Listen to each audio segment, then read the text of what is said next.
आपका हमारे चैनल में स्वागत है। आज हम विस्तार से उस प्रश्न पर प्रकाश डालेंगे कि क्या था लाक्षागृह षड्यंत्र, कैसे बचाया पांडवों ने अपने आप को इस षड्यंत्र से। जानकारी अति महत्वपूर्ण है, इसलिए आपसे अनुरोध है कि वीडियो को पूरा देखें, अंत तक देखें, बिना स्किप करें, ताकि आप तक ये महत्वपूर्ण जानकारी पूर्ण रूप से पहुंच पाए। वीडियो अच्छी लगे तो लाइक एवं शेयर कर दीजिएगा एवं चैनल को सब्सक्राइब कर दीजिएगा। तो चलिए शुरू करते हैं ये अति महत्वपूर्ण जानकारी भरे वीडियो को। देवयोग तथा शकुनी के छल कपट से कौरवों और पांडवों में बैर की आग प्रज्वलित हो उठी। दुर्योधन बड़ी खोटी बुद्धि का मनुष्य था। उसने शकुनी के कहने पर पांडवों को बचपन में कई बार मारने का प्रयत्न किया। युवावस्था में आकर जब गुणों में उससे अधिक श्रेष्ठ युधिष्ठिर को युवराज बना दिया गया तो शकुनी ने लाक्ष के बने हुए घर में पांडवों को रखकर आग लगाकर उन्हें जलाने का प्रयत्न किया, किंतु विदुर की सहायता से पांचों पांडव अपनी माता के साथ उस जलते हुए घर से बाहर निकल गए।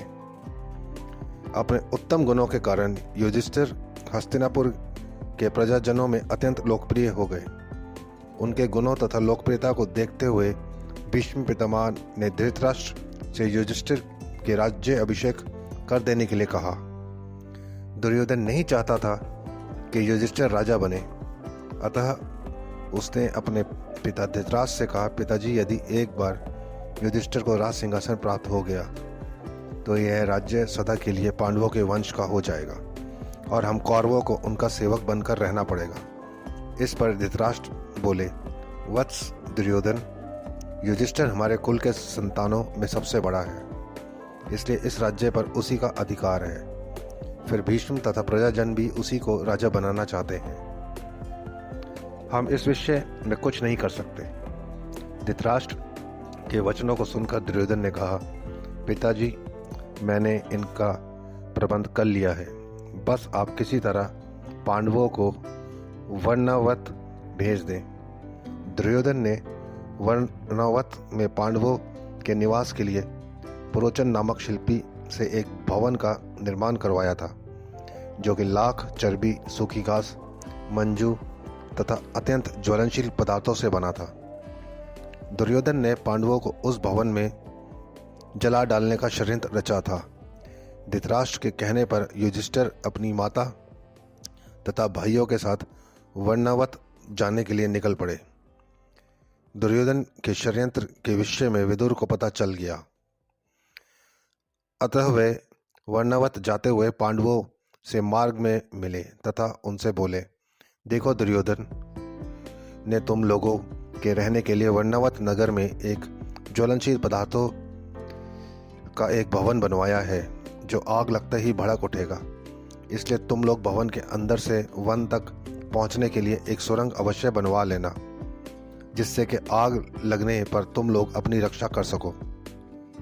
मैं सुरंग बनाने वाला कारीगर चुपके से तुम लोगों के पास भेज दूंगा। तुम लोग उस लाक्षागृह में अत्यंत सावधानी के साथ रहना। वर्णवत में युधिष्ठिर ने अपने चाचा विदुर के भेजे गए कारीगर की सहायता से गुप्त सुरंग बनवा लिया। पांडव नित्य आखेट के लिए वन जाने के बहाने अपने छिपने के लिए स्थान की खोज करने लगे।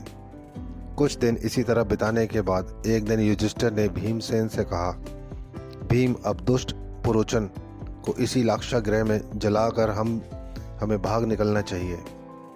भीम ने उसी रात्रि पुरोचन को किसी बहाने बुलवाया और उसे उस भवन के एक कक्ष में बंदी बना दिया। उसके पश्चात भवन में आग लगा दी और अपनी माता कुंती एवं भाइयों के साथ सुरंग के रास्ते वन में निकल गए। लाक्षागृह के भस्म होने का समाचार जब हस्तिनापुर पहुंचा तो पांडवों को मारा समझ कर वहां की प्रजा अत्यंत दुखी हुई। दुर्योधन और धृतराष्ट्र सहित सभी कौरवों ने भी शोक मनाने का दिखावा किया और अंत में उन्होंने पांडवों की अंत्येष्टि करवा दी। आशा करते हैं दी गई जानकारी आपको उपयोगी लगी होगी। वीडियो में अंत तक बने रहने के लिए आपका धन्यवाद। वीडियो अच्छी लगी हो तो लाइक एवं शेयर कर दीजिएगा एवं चैनल को सब्सक्राइब कर दीजिएगा। जल्द मिलते हैं एक नए एवं रोचक वीडियो के साथ। धन्यवाद।